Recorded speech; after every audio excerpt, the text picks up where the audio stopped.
Patay sa pananaksak ang isang lalaki sa San Juan, Ilocos Sur. Umamin sa krimen ang mismong ama ng biktima. Nagbabalik si Manny Morales ng GMA Ilocos.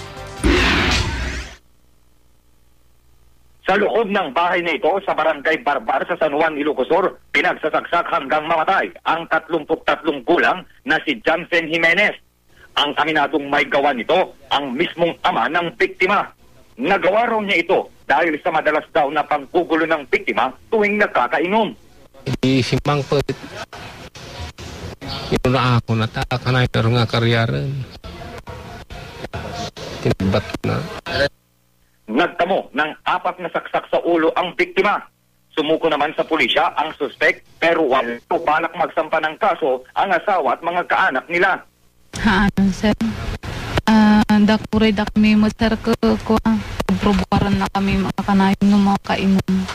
So nga na-desisyon namin magta na nga di kasi nga napamayanan. Pasla maawat may lagtamutan sa ulan na sakit na akong ko. Hawak ngayon ng pulisya ang patalim na ginamit ng suspect. Nakausap na raw ng mga investigador ang pamilya ng biktima para sana makasuhan ng suspect. Pero pumirma ang pamilya sa isang affidavit para di makasuhan ang suspect.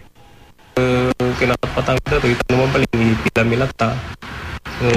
Dagiti nagpapatang dagiti masik ng pamilya. Handang interesado nga ako ipiliti kaso. Manny Morales, Nagbabalita, Pilipinas.